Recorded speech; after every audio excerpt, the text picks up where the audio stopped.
7 perkara yang merusak sendi-sendi kehidupan manusia. Hadis ini dikeluarkan oleh Imam Al-Bukhari dan Muslim, di mana Nabi SAW bersabda, ijtanibu sab'al mubiqat. Kata Rasul, jauhilah oleh kalian 7 dosa yang akan membinasakan, 7 dosa yang akan menghancurkan, baik menghancurkan nilai-nilai iman ataupun nilai-nilai akidah, menghancurkan seluruh amalan-amalan yang sudah kita lakukan, bahkan boleh jadi menghancurkan tatanan kehidupan yang ada di masyarakat. Artinya bahwa 7 perkara ini sangat berbahaya sekali karena menghancurkan segalanya. Kemudian para sahabat Nabi SAW berkata, "Qulna ya Rasulullah wa ma hunna?" Para sahabat mengatakan, "Wahai Rasul, apa saja dosa-dosa yang membinasakan itu?" Qala, maka Nabi SAW bersabda, yang pertama asyirku billah, kesyirikan kepada Allah Subhanahu wa taala. Kemudian yang kedua wasihru, perbuatan sihir. Kemudian yang ketiga wa qatlun nafsil lati harramallahu illa bilhaq, membunuh jiwa yang telah Allah haramkan melainkan dengan sebab yang benar.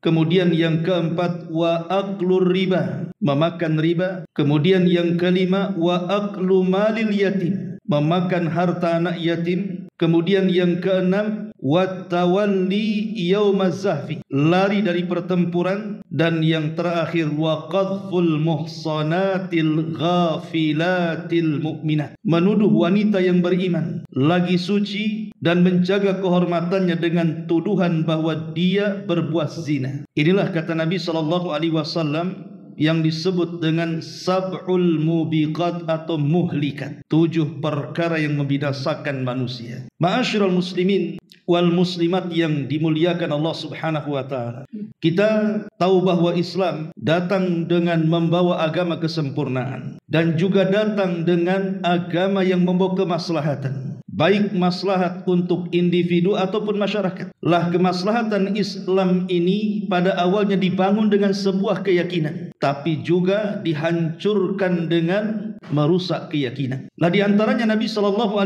mengatakan bahwa kehancuran umat ini yang pertama yang bisa menghancurkan iman, akidah, amal saleh, bahkan seluruh kebaikan yang kita lakukan. Yang pertama adalah asyirku billah, kesyirikan kepada Allah Subhanahu wa taala. Ma'asyiral muslimin yang dimuliakan Allah Subhanahu wa taala, mungkin kalau di negeri Islam seperti di negara Indonesia ini, mayoritas mungkin tidak seperti kesyirikan yang pernah terjadi di zaman jahiliyah, di mana banyak berhala-berhala dan patung-patung yang disembah. Tapi sekalipun patung-patung atau berhala yang disembah itu sudah tidak ada lagi, ya mungkin ada 1-2, tetapi kesyirikan itu tetap ada dan nilainya sama, bisa menghancurkan seluruh pahala. Allah Subhanahu wa taala di dalam surah An-Nisa ayat 116 mengatakan, "Innallaha la yaghfiru an yushraka bihi wa yaghfiru ma duna dzalika liman yasha wa man yusyrik billahi faqad dhalla dhalalan ba'ida." Allah tidak akan mengampuni dosa kesyirikan dan dia hanya mengampuni dosa selain itu. Maka barang siapa yang mempersekutukan sesuatu dengan Allah, maka sungguh dia telah tersesat dengan kesesatan yang jauh sekali. Dari ayat ini kita tahu bahwa syirik itu adalah sebesar-besarnya dosa, atau boleh dikatakan moyangnya dosa, penghulunya dosa. Karena inilah satu-satunya dosa yang tidak akan diampuni oleh Allah Subhanahu wa taala. Kenapa? Karena dampak kerusakannya meluas, bisa menghancurkan segalanya. Ma'asyiral muslimin yang dimuliakan Allah Subhanahu wa taala, mungkin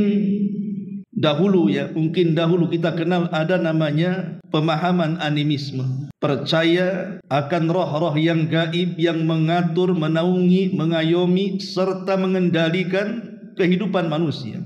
Mungkin itu zaman dulu, percaya dengan roh-roh. Ataupun keyakinan dinamisme, percaya kepada benda-benda yang memiliki pengaruh. Tetapi kemudian keyakinan-keyakinan ini Ya mungkin sebagian kecil masih ada, tapi kebanyakan sudah tidak ada. Karena kesyirikan di zaman sekarang ini lebih modern dibandingkan kesyirikan di zaman dulu. Coba bayangkan musuh-musuh Islam ini untuk menjauhkan Islam dari agamanya itu disebar berbagai macam paham kan. Dari paham materialisme umpamanya, orang dicintakan dengan benda, dicintakan dengan akal. Akhirnya kemudian benda lebih tinggi dibandingkan Allah, akal lebih tinggi dibandingkan Allah. Mulai kemudian Allah direndahkan. Kemudian muncul pemahaman sekularisme. Mulai Allah dipisahkan dari manusia. Seolah-olah agama itu sendiri, dunia itu sendiri. Di mana jangan bicara Allah di pasar karena itu urusan dunia. Jangan bicara Allah di kantor karena itu urusan dunia.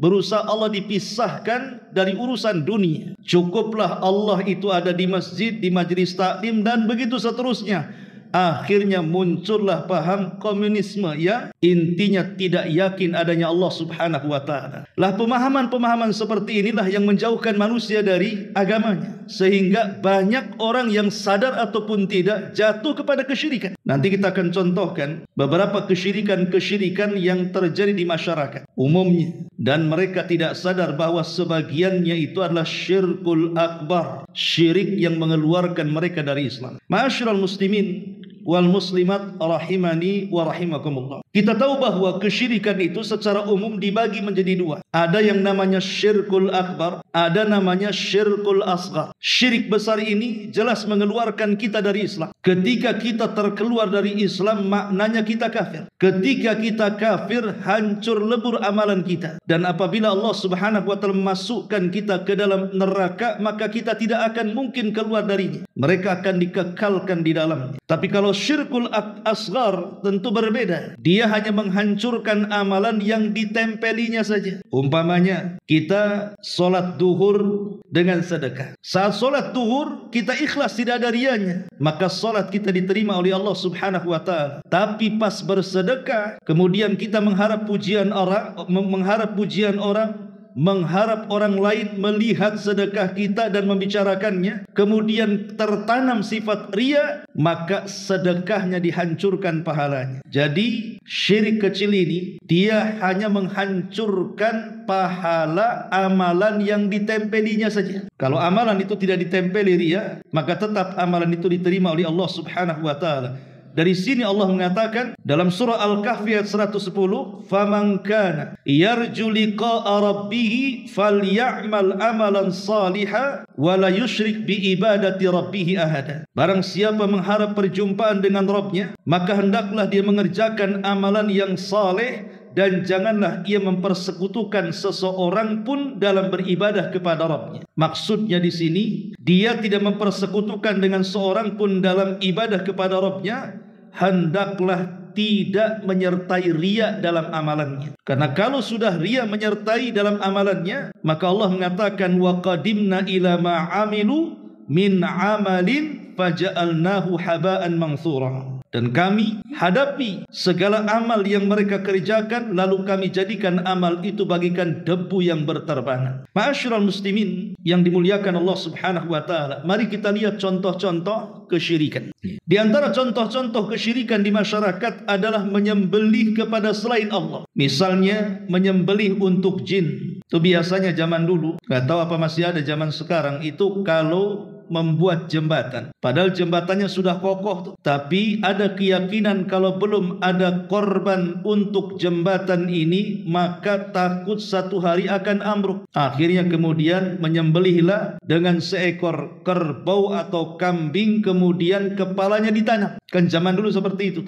Dan ini kesyirikan. Ngapain kemudian kepala kerbau ditanam di jembatan? Bagus kepala kerbau di sop, kan kita bisa makan. Ngapain pula dibuang-buang di situ? Atau zaman dulu masih ingat saya, kalau orang membangun rumah itu biasanya menyembelih ayam warna hitam gitu ya, sama juga itu sebagai tumbal supaya rumahnya itu kokoh, tidak mudah kemudian dihempas dengan angin, dengan badai dan begitu seterusnya. Lah ini jenis-jenis kesyirikan. Ataupun kita pernah mendengar dulu waktu di Surabaya kan, lumpur lapindo tuh dilempar satu kambing supaya mampet katanya. Apa urusan kambing dengan lumpur? Lah dari sini ikhwatu fillah muliakan Allah subhanahu wa ta'ala, keyakinan seperti ini menyembelih kepada selain Allah azza wa jalla adalah syirkul akbar. Kenapa? Karena Nabi SAW mengatakan man dzabaha li ghairillahi faqad asyrak. Siapapun yang menyembelih bukan karena Allah, maka dia telah melakukan kesyirikan. Seperti menyembelih binatang untuk pantai-pantai yang ada di laut selatan sana, atau di kawah-kawah atau maka itu semualah jenis kesyirikan yang terjadi di masyarakat. Ini satu contoh. Kemudian contoh yang lain, seseorang kemudian berdoa kepada selain Allah Subhanahu wa taala. Dan ini yang banyak, dan ini yang paling bahaya. Karena doa itu hakikatnya ketundukan kita kepada Allah Subhanahu wa taala. Kita merendahkan diri kepada Allah Azza wa Jalla dengan cara berdoa. Karena doa itu adalah ibadah, sebagaimana Rasul mengatakan ad-du'a huwal ibadah. Doa itu ibadah. Ketika kemudian ketundukan ini diberikan kepada selain Allah Subhanahu wa taala, maka sama saja kita menyekutukan Allah Subhanahu wa taala, dan ini hukumnya syirkul akbar, syirik besar. Berdoa kepada selain Allah Subhanahu wa taala seperti umpamanya meminta pertolongan kepada Syekh Abdul Qadir Jailani. Contoh umpamanya ada orang yang sedang dihampas ombak dalam kapalnya, kemudian dia ketakutan, takut karam, dia panggil Syekh Abdul Qadir Jailani, "Ya Abdul Qadir Jailani, tolong saya." Ini kesyirikan. Syekh Abdul Qadir Jailani tidak bisa menolong, dia sudah meninggal. Dia juga mencari wasilah untuk dekat dengan Allah Subhanahu wa taala. Tidak ada yang menolong kecuali Allah. Maka berdoalah kepada Allah Subhanahu wa taala, karena Syekh Abdul Qadir Jailani tidak memiliki rububiyah Allah Subhanahu wa taala. Dia bukan maha mendengar, dia bukan maha mengetahui, dia bukan maha mengabulkan doa. Dia adalah manusia sama dengan yang lainnya, cuma dimuliakan karena keulamaannya saja. Jadi dalam kondisi-kondisi terdesak memanggil nama-nama wali atau yang lainnya, maka ini masuk pada syirkul akbar. Seperti istighatsah umpamanya, meminta kepada selain Allah dalam kondisi genting, maka itu tidak dibolehkan. Atau bernazar kepada selain Allah, bernazar kepada selain Allah Subhanahu wa taala. Dan itu banyak dilakukan apabila sudah dekat-dekat ujian nasional. Kadang-kadang ada para wali-wali murid kemudian datang ke kuburan, kemudian meminta kepada sahibul kubur supaya lulus anaknya. Dia pun bernazar depan kuburan, kalau anak saya lulus, saya akan menyumbangkan sebagian harta kepada fuqara wal masakin umpamanya. Lah ini nazar syirik. Tidak boleh nazar kepada pemilik kuburan. Nazar itu diberikan kepada Allah Subhanahu wa taala. Jangankan nazar seperti ini, nazar iwad saja haram hukumnya. Contoh umpamanya, kalau seandainya ibu saya sembuh, saya akan umrah. Kalau seandainya anak saya sembuh, saya akan puasa Senin Kamis selama sebulan. Ini nazar seperti ini haram hukum, karena ini nazar barter. Nazar barter. Dan biasanya nazar seperti ini tidak terkeluar kecuali dari orang bakhil. Sebab kalau seandainya sembuh, mungkin dia sedekah. Kalau tak sembuh, dia tak sedekah kan? Itu orang bakhil. Nazar itu tidak bisa membolak-balikan takdir. Ingat, nazar itu tidak bisa membolak-balikan takdir. Betapa banyak orang-orang yang sudah bernazar tidak sembuh penyakit, karena memang sembuh dan tidaknya penyakit itu berkaitan dengan takdir, bukan dengan nazar. Apalagi kalau nazarnya di depan kuburan, maka ini jatuh kepada kesyirikan, bukan haram lagi. Atau contoh yang lainnya, sebagian orang meminta perlindungan kepada jin dan syaitan, sebagaimana Allah Subhanahu wa taala mengatakan dalam surah Jin ayat 6, wa annahu kana rijalun minal insi ya'uduna birijalin minal jinni fazaduhum rahaqa. Kata Allah, ada sebagian manusia yang meminta perlindungan kepada bangsa jin, maka jin-jin itu menambah mereka dari dosa dan kesalahan. Al-Imam Ibnu Jarir rahimahullahu ta'ala ketika memberikan catatan kepada ayat ini, beliau mengatakan seperti ini, kana ar-rajulu fil jahiliyati yanzilul arda fayaqul a'udzu bikabiri hadzal wadi fadzalika istimta'uhum amma istimta'ul jinni bil ins ma yanalul jin minal insi min ta'zimihim iyahum fi isti'adzatihim bihim fayaquluna qad suddanal jin wal ins. Kata Ibnu Jarir At-Tabari rahimahullah tadi mengatakan, dahulu ada seseorang di zaman jahiliyah singgah di sebuah tempat lalu berkata, aku berlindung kepada jin pembesar penguasa lembah ini. Maka itulah kesenangan yang diperoleh manusia dari jin. Adapun kesenangan yang diperoleh jin dari manusia, yaitu bentuk pengagungan manusia terhadap jin-jin tatkala manusia meminta perlindungan kepada jin. Maka para jin berkata, sungguh kita telah menguasai mereka. Adat kebiasaan jahiliyah ini yang selalu takut kepada jin, akhirnya meminta pertolongan dan perlindungan kepada mereka, itu masih ada di zaman sekarang. Terkadang lewat di tempat-tempat angker, mungkin di situ ada pohon beringin atau pohon yang dianggap angker, masih saja ada orang yang suka permisi-permisi di situ kan. Permisi mbah, permisi penjaga, permisi tuan, permisi apa, kalau pakai motor mungkin pakai klakson tit gitu ya, izinnya gitu. Untuk apa? Ma'asyiral muslimin yang dimuliakan Allah Azza wa Jalla, Nabi sudah memberikan solusi. Kata Nabi SAW, "Idza nazala manzilan", kalau engkau singgah di sebuah tempat yang nampaknya tempat itu dianggap angker, bulu-bulu kudu kita merinding. Apa kata Nabi SAW? Ucapkan a'udzu bikalimatillahi tammati min syarri ma khalaq. A'udzu bikalimatillahi tammati min syarri ma khalaq. Kata Rasul, lam yadurrahu syai'un hatta yartahil min manzilihi dzalik. Maka tidak ada yang memadaratkan satu apapun kepada dia sampai dia berpindah dari tempat itu, kata Nabi. Kenapa mesti permisi-permisi? Cukup saja kita berlindung kepada Allah. Allah lah yang mendatangkan manfaat dan mencegah madarat. Karena dengan kita kemudian berlindung kepada jin, apalagi isti'adzah, meminta perlindungan kepada mereka, isti'adzah ini ibadah. Qul a'udzu birabbin nas, qul a'udzu birabbil falaq. Tadi suruh untuk berlindung kepada Rabb pemilik manusia, Rabb pemilik falak, Allah Subhanahu wa taala. Maka ketika kita berlindung kepada selain Allah, maka itu jenis kesyirikan dalam bab isti'adzah. Ini contoh kesyirikan.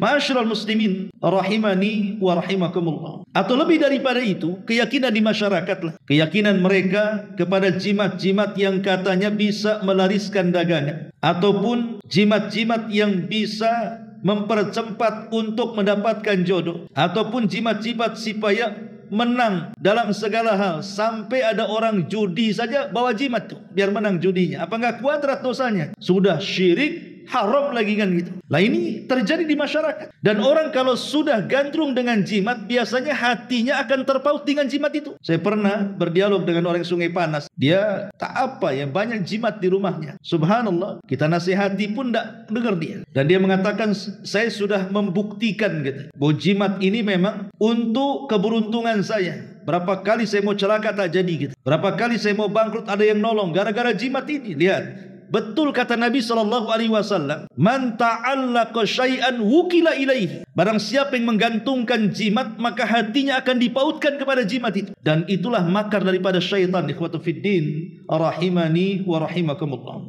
Ma'asyiral muslimin yang dimuliakan Allah Subhanahu wa taala. Atau mungkin tatayyur. Tatayyur, ma'ruf tatayyur itu diambil daripada burung. Kalau zaman dulu itu kan kadang-kadang suara burung tertentu itu imma membawa hoki ataupun membawa kesialan. Ini ada suara burung nih, pasti ada pencuri nih. Nggak ada urusan suara burung dengan pencuri. Ini ada suara burung nih, jangan-jangan tetangga sebelah mati. Nggak ada urusan burung dengan mati. Burung itu bukan malakul maut. Oh, ini suara burungnya bagus ini bawa hoki nih. Karena zaman dulu itu kan masih ingat tuh, semua orang itu pada beli perukutut tuh, suaranya itu subhanallah itu. Kadang-kadang suara tertentu itu harganya mahal karena membawa keberuntungan katanya. Lah ini tatoy. Di zaman jahiliyah sudah ada. Sebab orang-orang jahiliyah itu kalau datang ataupun hendak pergi berniaga entah ke Yaman ataupun ke Syam, maka mereka menerbangkan burung tuh. Kalau burung mereka mengarah Syam terus, maka tidak akan berangkat mereka walaupun tujuannya ke Yaman. Makanya Syam disebut Syam itu litasyaum. Mereka menganggap sial. Makanya Syam disebut negara Syam menurut orang jahiliyah itu karena ada makna tasyaum. Tasyaum itu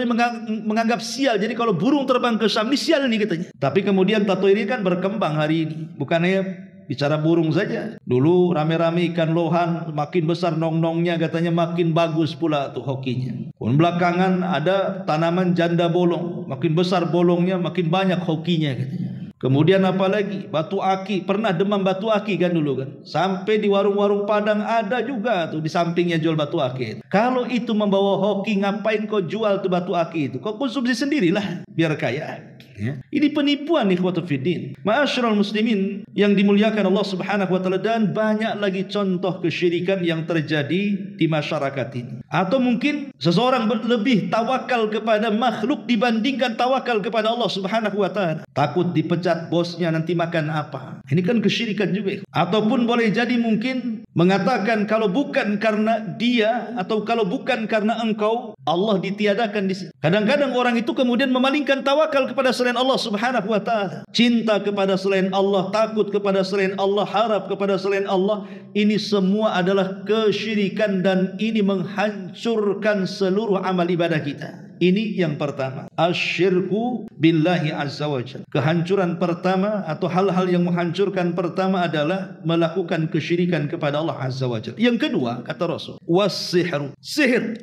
Sihir ini kuwatu fiddin muliakan Allah azza wa jalla, bagian daripada dunia perdukunan, dan ini yang paling buruk dari seluruh praktek-praktek perdukunan. Karena di sana ada macam-macam istilah-istilah perdukunan itu. Ada namanya arraf, ada namanya kahin, ada namanya romal, ada namanya munajim, macam-macam. Kalau arraf itu dia tukang ramal, meramalkan sesuatu yang akan berlaku. Kalau kahin, ramalan juga, meramalkan sesuatu yang telah terjadi. Contohnya umpamanya meramalkan sesuatu yang akan berlaku, meramalkan bahwa akan terjadi hari sekian, tanggal sekian, bulan sekian, tahun sekian, kiamat. Tahu-tahu tak kiamat. Nah, itu disebut arraf. Atau umpamanya dia meramalkan kepada orang yang hendak mencari mobil yang dicuri dari setahun kemarin, datang ke Pak Dukun, Pak Dukun, mobil saya ada di mana? Oh, kata Pak Dukun, di sekitar Tiban BTN. Tak tahu di mana alamatnya. Dia kan suka rawang-rawang saja. Memastikan tak bisa dukun itu. Itu meramalkan sesuatu yang sudah berlalu, karena kan kecuriannya setahun yang lalu. Ataupun mungkin dalam bentuk munajim yang banyak dulu. Saya ingat zaman dulu ya belum ada handphone. Ya. Mungkin juga belum banyak fasilitas-fasilitas alat elektronik, mungkin TV juga belum banyak, radio belum banyak. Itu kalau kita beli majalah atau koran, itu biasanya di situ ada zodiak perbintangan, itu bisa dicantumkan di situ. Kemudian di situ akan ditulis tuh, nih bintang ini karena lahirnya bulan ini, tahun ini, fungsinya ini, kehidupannya nanti ke depannya seperti ini, perjodohannya seperti ini, usahanya seperti ini, dan begitu seterusnya. Nih kalau bintang ini kawin dengan bintang itu tak cocok tuh katanya. Kalau bintang gambar kalajengking, Scorpion, dengan bintang gambar kambing tak cocok tuh katanya. Kan ada orang yang seperti itu. Jadi orang yang cari jodoh tanya bintang dulu, zaman baheula tuh ya. Bintangmu apa katanya. Zaman dulu, sekarang nggak ada lagi tanya-tanya bintang. Sekarang tanyanya kerjaanmu di mana, berapa gajimu. Agak modern zaman sekarang ya. Tapi itulah memang kesyirikan, dimain-mainkan dengan dunia perdukunan. Ataupun romal, yang meramal dengan media tanah. Kalau sekarang pakai media jari, ditanya garis-garis jari dan begitu seterusnya, maka itu bagian daripada dunia perdukunan. Tetapi yang paling parah dari dunia perdukunan adalah sihir. Karena sihir ini merusak, dampaknya besar, bisa menghancurkan individu, masyarakat dan kelompok. Contoh kerusakan kalau itu terjadi di masyarakat, ikhwatu fiddin muliakan Allah Subhanahu wa taala. Pertama, akan menanamkan permusuhan. Sihir ini bisa menanamkan permusuhan di antara kaum muslimin. Yang kedua, membangkitkan al-fawahish, membangkitkan perbuatan-perbuatan keji seperti dunia, perzinahan dan begitu seterusnya. Karena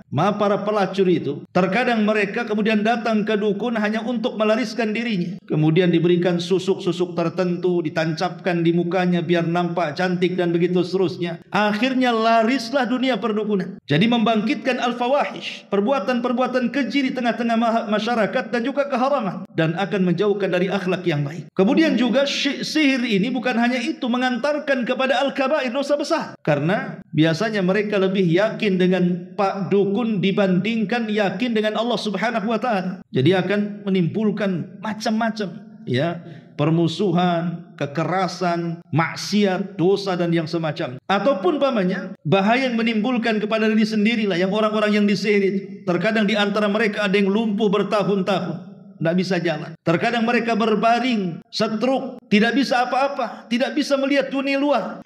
Atau mungkin di antara mereka ada yang dipecahkan hubungan suami istrinya, kemudian dijauhkan orang tua dari anak-anaknya. Akhirnya muncul generasi-generasi yang tidak baik di masyarakat karena kurang pendidikan, kan dipisahkan suami istrinya. Nah ini terjadi ya, di masyarakat seperti itu. Munculnya kebimbangan, kebingungan, stres, itu semua itu dampak daripada sihir. Bahkan yang lebih parah, bisa membunuh. Sihir itu bisa membunuh, bisa menyakiti dan membunuh. Masyarul muslimin yang dimuliakan Allah Subhanahu wa taala, dan bisa menghancurkan rumah, bisa menghancurkan bertetangga, bisa menghancurkan masyarakat, bahkan negara sekarang bisa dihancurkan oleh sihir. Makanya kenapa kemudian sihir ini sangat diwanti-wanti Nabi SAW untuk tidak terjerumus.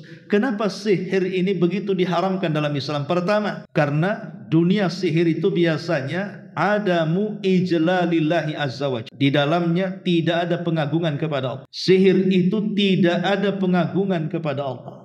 Bukankah Allah mengatakan, "Malakum la tarjuna lillahi waqara." Kenapa kalian tidak mengagungkan Allah dengan sebenar-benar pengagungan? Karena biasanya orang-orang yang datang ke tukang-tukang sihir itu, mereka lebih yakin kepada tukang sihir dibandingkan Allah Subhanahu wa taala. Tidak yakin dengan Allah. Ini yang pertama. Yang kedua, sihir ini itu bisa melunturkan keyakinan kita tentang qada dan qadar Allah Subhanahu wa taala. Qatu fidil menyatakan Allah Azza wa Jalla, dunia ini tempat kita diuji. Entah diuji dari sedikit ketakutan, masa depan yang tidak jelas, akhirnya kita takut nasib kita, nasib anak kita, nasib usaha kita, dan begitu seterusnya. Atau boleh jadi diuji dengan kesulitan ekonomi, atau diuji dengan kesehatan, atau diuji dengan kekurangan buah-buahan, atau diuji dengan kematian, dan begitu seterusnya. Dunia ini tempat ujian. Kita disuruh bersabar kepada Allah Azza wa Jalla. Tapi ada orang-orang yang tidak yakin dengan qada dan qadar. Akhirnya mereka datang ke dukun kan, supaya dukun ini bisa melepaskan dari ujian-ujian itu. Dukun loh tidak bisa melepaskan ujian kita. Kalau Allah sudah menguji kita, tidak mungkin ujian diangkat kecuali zat yang menurunkan ujian. Dukun loh tidak bisa memberikan kekayaan kepada kita, tidak bisa menyembuhkan penyakit kita, tidak bisa mencarikan jodoh untuk kita, dan begitu seterusnya. Karena itu hak mutlak milik Allah Subhanahu wa taala. Yang namanya jodoh, yang namanya kaya, miskin, meninggal, hidup, itu semua di tangan Allah Subhanahu wa taala.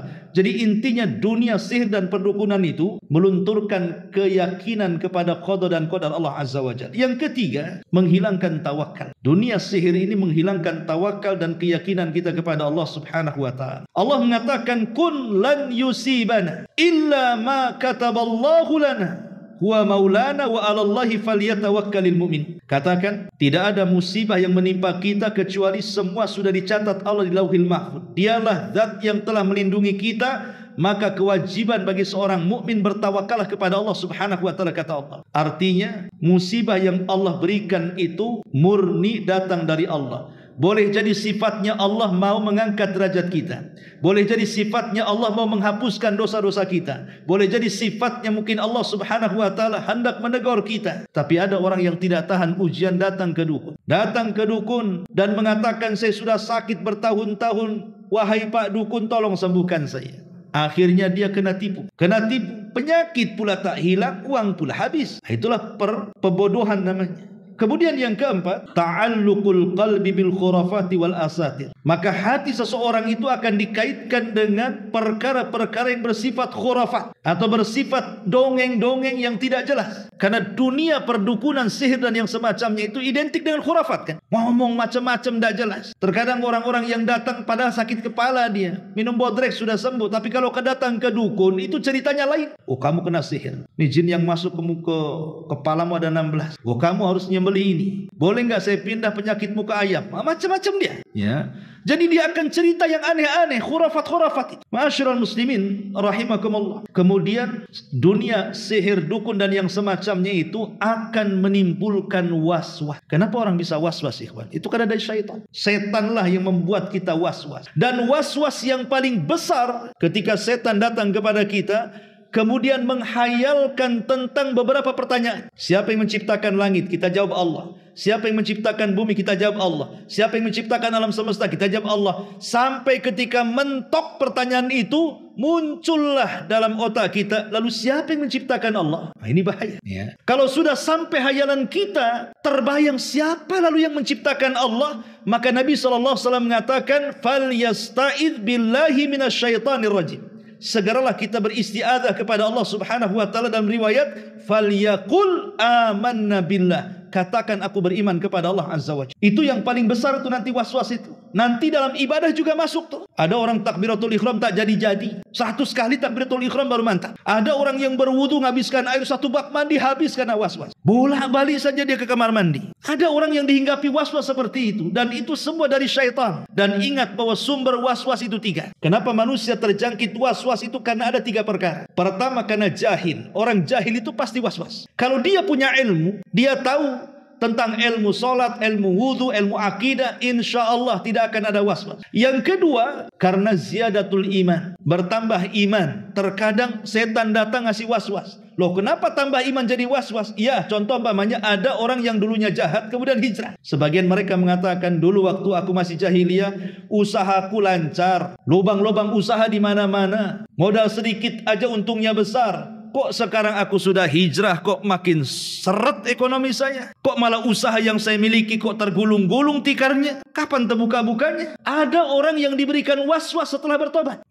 Tetapi hal ini bukan dirasakan kita saja. Zaman para sahabat sudah ada perkara itu ditanyakan kepada Nabi. Tapi Nabi SAW mengatakan itu tanda kebaikan imanmu, artinya tanda benar hijrahmu. Sebab kalau hijrahnya tidak benar, ngapain setan datang bawa was-was? Nggak perlulah diwaswasi, hijrahnya sudah salah itu. Tapi kalau hijrah kita benar, maka setan akan datang berikan was-was seperti ini. Maka istiqomahlah, itu tanda kebaikan. Kemudian yang ketiga, karena berkawan dengan orang yang was-was, akhirnya was-was. Dapat guru, rupanya gurunya salah, ngajari ilmu was-was, akhirnya murid-muridnya was-was lah. Atau mungkin masuk berselancar. Zaman sekarang kan ada internet tuh, baca makalah macam-macam, was-was setan datang. Bener ke ajaran saya ini? Kok lain pula nih? Kena syubhat dalam hatinya. Baca makalah Khawarij, ujung-ujungnya jadi bunuh diri. Baca makalah Syiah, lama-lama jadi Syiah dia.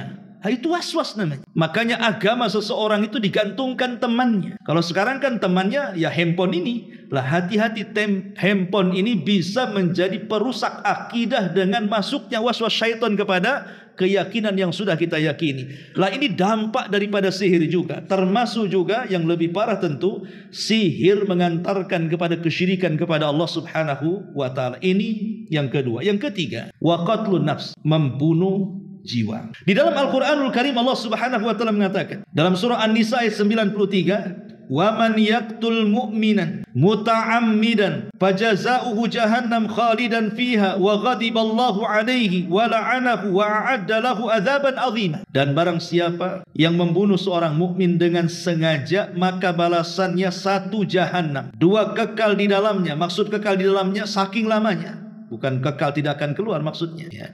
Kemudian yang ketiga, Allah murka kepadanya. Dan yang keempat, Allah mengutuknya. Dan yang kelima, Allah menyediakan azab yang besar. Lihat, 5 azab Allah berikan kepada orang yang membunuh seorang mukmin dengan sengaja. Ma'asyiral muslimin wal muslimat rahimani wa rahimakumullah. Kalau kita melihat zaman sekarang, ada sebagian manusia itu persis seperti yang difirmankan Allah Subhanahu wa taala, ulaika kal an'am bal hum adhal. Ada sebagian manusia itu mereka seperti binatang ternak atau lebih parah daripada binatang ternak. Boleh jadi binatang buas, bahkan lebih buas daripada binatang buas. Atau dengan istilah lain, kanibalisme lah. Sejahat-jahatnya harimau, dia tidak akan menerkam kawan, dia akan kemana-mana dengan koloninya. Sejahat-jahatnya singa, sebuas-buasnya singa pun tidak akan menerkam singa yang lainnya, dia akan berkawan dengan koloninya. Tapi ada di antara manusia, subhanallah, dia bisa menerkam manusia yang lainnya kan? Kita bisa melihat berita-berita lah yang sekarang, masya Allah, hampir setiap hari yang namanya pembunuhan itu di mana-mana. Sampai kepada taraf sadisme. Dimutilasi sampai 10 potongan, 7 potongan, dimasukkan di dalam koper, dibuang di hutan, dibuang di sungai. Na'udzubillah. Binatang buas saja tidak menerkam yang sesama binatangnya, kecuali darurat. Tapi manusia sampai seperti ini. Yang herannya adalah terkadang alasan membunuh itu bukan alasan besar. Kadang-kadang alasannya sepele. Gara-gara uang 100-200 ribu, golok melayang. Gara-gara urusan ketersinggungan, padahal tersinggung sedikit, pisau nancap. Ini kadang-kadang seperti itu tuh. Belum lagi kemudian kalau kita melebarkan kasus-kasus di masyarakat ini, itu luar biasa. Masalah cemburu akhirnya bunuh-bunuhan. Masalah cemburu bunuh-bunuhan. Ada kasus di Madura itu. Dia sudah cerai suami istri. Tiba-tiba kemudian istrinya kawin lagi, kan sudah boleh, tidak ada masalah. Tapi karena mungkin masih cinta dengan istrinya, tidak terima dia istrinya kawin lagi, padahal sudah cerai, dibantai itu suami yang keduanya. Lah ini bisa terjadi. Lah kenapa kan ikhwatu fiddin muliakan Allah Azza wa Jalla, jangan terlalu jauh lah ke Madura atau ke Jawa, di Batam saja di sini. Berapa banyak peristiwa-peristiwa pembunuhan itu gara-gara masalah-masalah sepele kan. Atau yang lebih parah yang banyak di Batam ini, kadang-kadang bayi-bayi yang dibunuh tuh. Seperti kejadian di Muka Kuning itu dulu tuh kan. Ada orang lahir di luar nikah, akhirnya apa? Karena takut dipecat sama bosnya, akhirnya dibunuh bayinya. Karena takut ketahuan hamil, kemudian lahir, takut pekerjaannya hilang, dibantai pula bayinya. Ada sebagian kasus disimpan di lemari sampai mati. Ada yang ditaruh di kardus itu, di bengkong itu. Na'udzubillah ikhwatul fiddin, ya kan Allah Azza wa Jalla.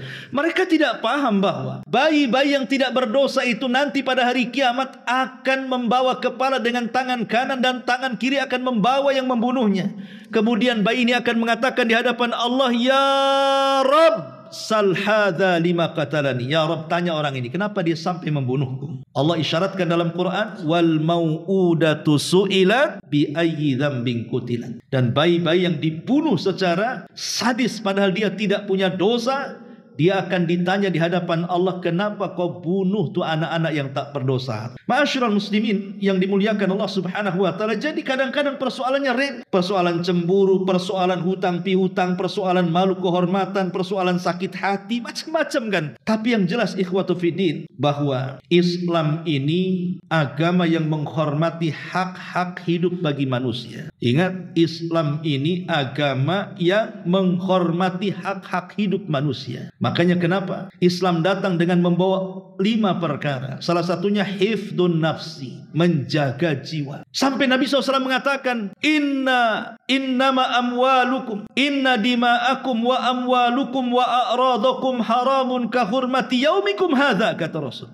Ingat, darah-darah kalian, harta kalian, kehormatan kalian haram bagi kalian untuk ditumpahkan. Karena Islam itu menghormati hak hidup manusia. Jangankan sesama muslim, dengan orang kafir saja kita dilarang untuk membunuh dan mengambil nyawa mereka. Kata Nabi SAW, man qatala mu'ahidan lam yarih raihatal jannah. Siapa yang membunuh kafir mu'ahid, maka dia tidak akan mencium bau surga. Dalam riwayat, man qatala mu'ahidan fi ghairikun ihi haramallahu alaihil jannah. Siapa yang membunuh kafir muahid atau kafir dhimmi padahal belum waktunya dia bunuh, belum waktunya dia harus dibunuh, maka Allah haramkan padanya surga. Itu yang di luar keyakinan kita sesama antar umat beragama kan begitu. Apalagi yang dibunuh itu sesama kita yang beragama Islam. Maka lebih dahsyat lagi ikhwatu fiddin dosanya. Makanya Nabi SAW mengatakan kalau ada 2 orang yang saling membunuh, al-qatil wal maqtulu finnar. Orang yang membunuh masuk neraka, orang yang dibunuh masuk neraka. Dua-duanya masuk neraka. Jadi sahabat bertanya Rasul, kalau orang yang membunuh masuk neraka wajarlah, lah orang yang dibunuh masuk neraka ini gimana ceritanya? Maka Rasul mengatakan, ya karena dalam hati orang yang dibunuh itu sudah ada niat membunuh juga, cuman apes dia kebunuh saja. Kalau dia tidak terbunuh, tentu dia yang membunuh. Makanya Rasul mengatakan dua-duanya di neraka. Ma'asyiral muslimin yang dimuliakan Allah Azza wa Jalla. Kemudian juga yang selanjutnya, yang keempat, aklur riba, dosa makan riba. Ma'asyiral muslimin yang dimuliakan Allah Azza wa Jalla, Islam ini dibangun di atas ta'awun alal birri wat taqwa. Allah mengatakan, wa ta'awanu alal birri wat taqwa. Tolong menolonglah kalian di atas perbuatan baik dan ketakwaan. Itu asas Islam. Kita harus tolong menolong di atas perbuatan baik dan ketakwaan. Dan Islam juga ditopang dengan saling mencintai saudaranya dengan saudara yang lainnya. Kata Nabi SAW, la yu'minu ahadukum hatta yuhibba li akhihi ma yuhibbu li nafsi. Tidak dikatakan sempurna iman seseorang sampai mencintai saudaranya seperti mencintai dirinya sendiri. Kenapa saya katakan seperti ini? Karena praktek riba itu ikhwatu fiddin. Kalau ada orang hutang piutang, itu terkadang alasannya itu nolong, padahal dia ngemplak, ya kan? Dia nolong ngomongnya sih saya tolong dia. Dia sedang susah, saya tolong, saya kasih pinjam uang. Tetapi dia sedang tidak menolong. Dia sedang menghancurkan orang itu dengan bunga riba yang diterapkan dalam pinjamannya. Makanya dalam Islam itu yang namanya pinjam meminjam itu murni urusan sosial. Tidak ada boleh mengambil keuntungan sedikit pun. Kalau kita pinjam 100 bayar 100, pinjam 1 juta bayar 1 juta, pinjam 5 juta bayar 5 juta. Tidak boleh kita pinjam 1 juta jadi 1,5 juta bayarnya. Karena urusan hutang piutang itu murni sosial, tidak ada kaitan dengan keuntungan. Makanya kenapa sampai kemudian Rasul mengatakan, dan sabda Nabi ini walaupun dilemahkan secara lafaz tetapi menjadi ijma' para ulama. Apa kata Rasul? Barang siapa yang memanfaatkan sebuah barang jaminan, barang siapa yang memanfaatkan sebuah barang jaminan, maka dia jatuh kepada riba. Umpamanya saya pinjam motor atau mobil atau uang 100 juta. Mana jaminannya? Nih sawah 1 hektar. Nanti kalau saya balikan juga sawah saya. Selama kemudian tidak dibayar, kita manfaatkan sawahnya. Kita kemudian pakailah sawah itu sampai panen berkali-kali. Ketika kemudian orang itu sanggup membayar dengan apa yang kita hutangkan, umpamanya dia hutang 100 juta, kemudian dia membayar 100 juta, kemudian mengambil sawahnya. Manfaat selama kita menggunakan sawah itu riba. Karena Rasul mengatakan kullu qardin jarra naf'an fahuwa riba. Setiap barang jaminan kalau mendapatkan manfaat di dalamnya, maka manfaatnya riba. Kecuali kalau barang jaminan itu berupa binatang. Umpamanya sapi kita ambil susunya, kemudian kambing kita ambil susunya. Boleh. Karena bagaimanapun itu muqabil sebagai bentuk balasan karena kita merawat dia, ngasih makan. Ya. Tapi kalau benda-benda mati, ya seperti namanya jaminannya motor kita gunakan untuk ngojek, jaminannya mobil kita gunakan untuk Grab, maka untungnya riba. Kecuali untung itu dijadikan bentuk pelunasan. Umpamanya kita nge-Grab setahun, dapat 50 juta, hutangnya 100, berarti dipotong 50. Nah itu boleh. Tapi kalau tetap dibayar 100, kemudian yang 50 milik dia, yang 50 ini ribanya nih. Lah terkadang ikhwatu fillah muliakan Allah Azza wa Jalla, riba ini asasnya tolong menolong, tapi dibaliknya menghancurkan tuh. Seperti orang-orang yang kita kenal dengan lintah-lintah darat, rentenir dan yang semacamnya. Makanya kenapa riba ini? Karena menyusahkan manusia yang banyak. Kalau zaman dulu, praktek-praktek riba ini memang sengaja ada orang yang sudah mengorganisasi dirinya dengan beberapa orang, cari tempat-tempat orang-orang miskin biasa. Sekarang ini kan lagi tren lah pinjaman online umpamanya. Itu kan yang membutuhkan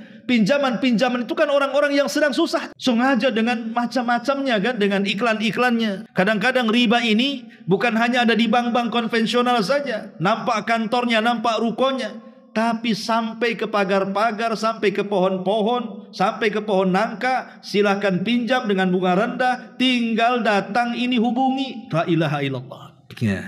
Ini kan terjadi. Mereka tidak sadar bahwa Allah mengatakan fa illam taf'alu fa'dzanu biharbin minallahi wa rasulih. Jika kamu tidak mengerjakan, maknanya tidak meninggalkan riba sejauh-jauhnya, maka ketahuilah bahwa Allah dan Rasulnya akan memerangimu. Diperangi oleh Allah dan Rasul. Sampai Allah mengatakan yamhaqullahu riba wa yurbis sadaqat. Allah memusnahkan riba dan menyuburkan sedekah. Walaupun nampaknya riba itu uangnya besar, hakikatnya tidak ada keberkahan karena itu awal kehancuran. Lihat negara-negara besar kalau hendak menghancurkan negara-negara kecil, dibuatnya pinjaman dengan bunga yang sangat besar. Mana ada negara yang mendapatkan pinjaman dari negara-negara kuat menjadi negara maju? Tidak akan maju selamanya kalau masih bermuamalah dengan riba. Karena bagaimanapun Allah Subhanahu wa taala yang mengatakan dalam Al-Qur'an kan, kalau dia tidak meninggalkan riba itu sama dengan mengajak perang dengan Allah dan Rasul. Ma'asyiral muslimin yang dimuliakan Allah Azza wa Jalla, ingat dosa riba. Rasul sampai mengatakan ar-riba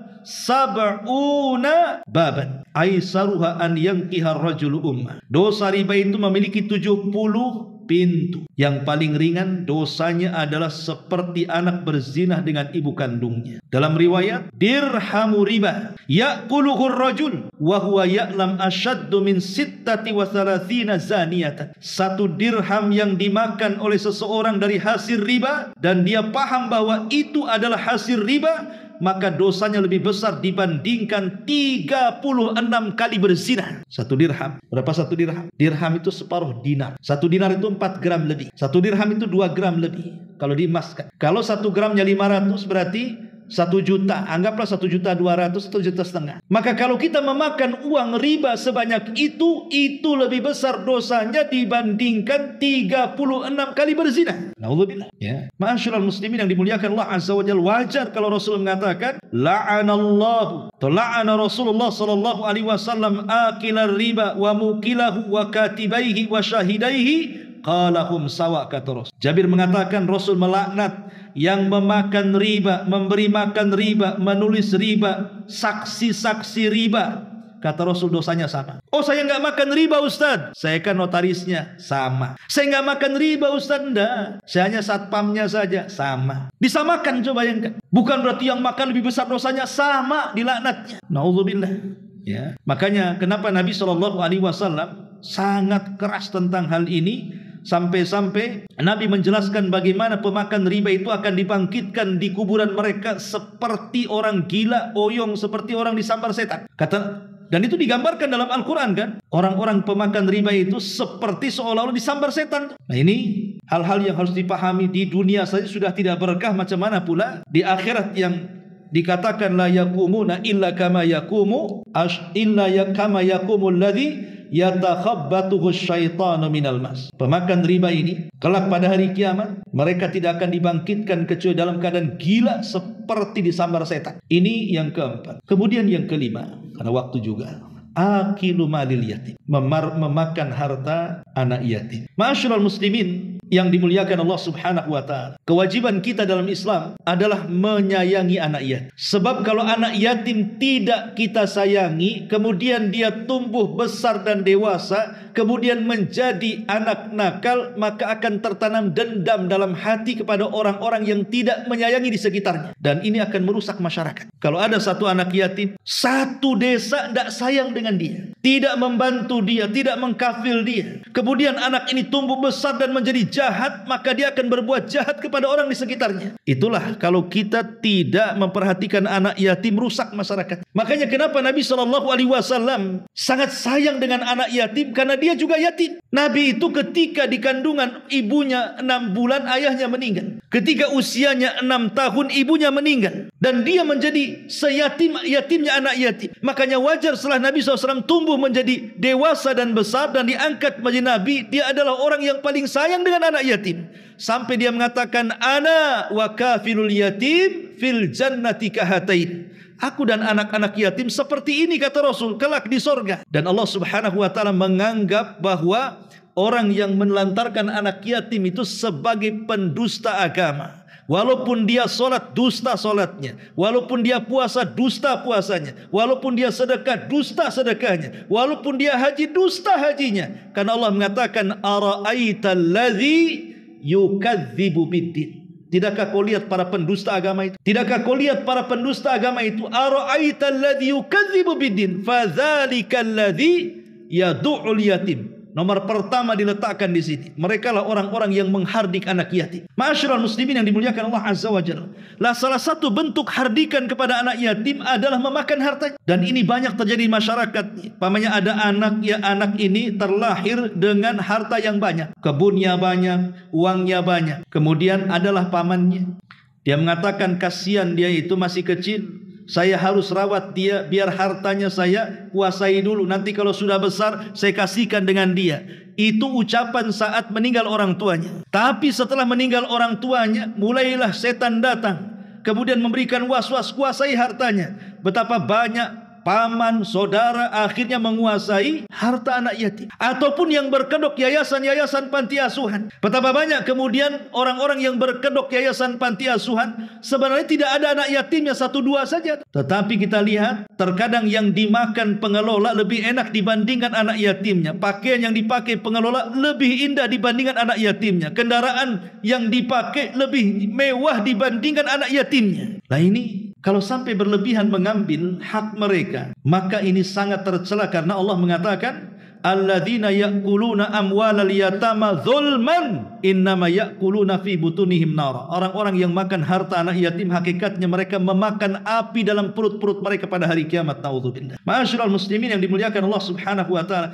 Makanya seorang sahabat namanya Abi Dzar Al-Ghifari pernah dinasihati seperti ini sama Nabi. Ya Aba Dzar, inni araka dha'ifa. wahai Abu Dzar, aku melihat engkau ini lemah. Ya. Wa inni uhibbu laka ma uhibbu li nafs. Sungguh aku mencintaimu wahai Abu Dzar dengan apa yang aku cintai untuk diriku sendiri. Kemudian kata Rasul, la ta'muranna ala tsnaini wa la tawallaina ala malil yatimi. Rawahu Muslim. Kata Nabi SAW, sungguh kamu jangan sampai memimpin walaupun hanya 2 orang, dan sungguh jangan sampai mengelola harta anak yatim. Ini sahabat. Kenapa Nabi SAW mengatakan kepada Abu Dzar jangan sampai mengelola harta anak yatim? Karena Abu Dzar itu dikenal zuhudnya. Dia dikenal zuhud orangnya, tidak peduli dengan dunia. Kalau seandainya dia mengelola harta anak yatim, nanti hartanya kemudian sama dia akan disia-siakan karena dia lebih memilih akhiratnya. Macam mana dia akan mengelola harta anak yatim? Kalau Abu Dzar ditegur karena kezuhudannya, tidak mencintai dunia, sementara zaman sekarang ini membuka panti-panti asuhan itu bukan karena zuhud, karena memang dia mengambil manfaat di situ kan. Betul, lebih parah lagi. Ya. Padahal kalau seandainya mereka ikhlas, memang membangun panti-panti asuhan itu, ingin ya merawat anak-anak yatim yang sudah meninggal orang tuanya, tentu mereka akan dapat pahala yang sangat besar dan akan menjadi teman Nabi SAW di sorga. Seperti sabdanya tadi, ana wa kafilul yatim fil jannati kahatain. Kalau mereka ikhlas. Tapi kalau tujuannya untuk itu, maka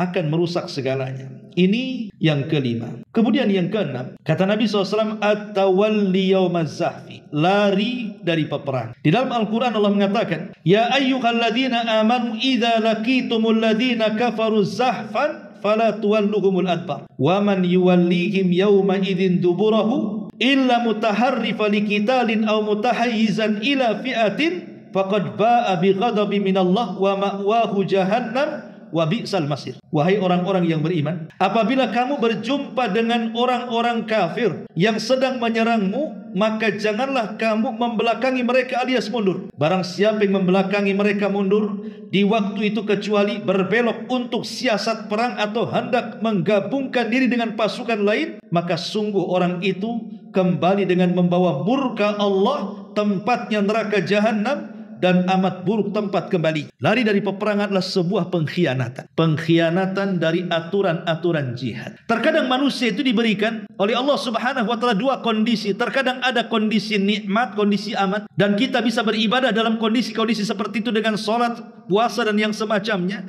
Terkadang Allah memberikan kepada kita kondisi sulit, di mana di situ ada perintah jihad. Maka baik perintah dalam kondisi senang ataupun sulit, maka sama-sama harus mengikhlaskan diri kepada Allah Azza wa Jalla. Jangan melakukan pengkhianatan. Karena begini, konsekuensi orang lain dari peperangan ini, kenapa dilarang dalam Islam juga? Sekarang kita sedang bertempur melawan musuh. Tiba-tiba satu lari dari peperangan, itu akan mengakibatkan pengaruh kepada yang lainnya. Kenapa dia lari? Ada apa dia dengan lari? Apa musuhnya terlalu kuat? Apa tidak bisa ditembus?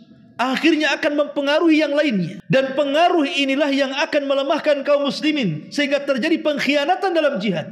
Makanya lari dari peperangan itu salah satu daripada bentuk dosa besar karena pengkhianatan. Kecuali, kata ulama, ada 3 boleh kita lari. 1, berbelok dalam rangka siasat. Boleh kita mundur, tapi untuk siasat perang yang jauh lebih besar dibandingkan yang pertama. Yang kedua, atau menggabungkan diri. Ya, umpamanya ada 2 tempat nih, di sini perang, di situ perang, ya kan? Saya ingin bantu yang sana. Gak apa-apa, selama tidak mempengaruhi yang di sini. Atau musuhnya 2 kali lipat. Makanya Allah Subhanahu wa Ta'ala mengatakan, al-ana khaffafallahu ankum wa alima anna fikum dha'fa fa iyyakum mi'atun sabiratun yaglibu mi'atain wa iyyakum minkum alfun yaglibu alfain biidznillah wallahu ma'as sabirin. Sekarang Allah telah meringankan kepadamu. Dia tidak mengetahui bahwa kamu ada kelemahan. Maka jika di antaramu memiliki 100 orang yang bersabar, niscaya mereka akan dapat mengalahkan 200. Atau jika di antara kamu 1000, maka mereka akan mengalahkan 2000. Ayat ini menunjukkan, kalau dulu 1 lawan 5 gak boleh lari, 1 lawan 10 gak boleh lari. Tapi Allah tahu bahwa kekuatan kaum muslimin terbatas, akhirnya diringankan. Jadi kalau lawan kita 1 lawan 2, ya, 1 lawan 2, 2 kali lipat, ya, maka kita tidak boleh lari. Tapi kalau sudah lebih daripada lipatan itu, maka kita boleh lari, ya. Jadi kalau umpamanya yang dihadapinya kita 100, mereka 200, tidak boleh lari. Tapi kalau kita 100, mereka 300, boleh lari. Itu maksudnya.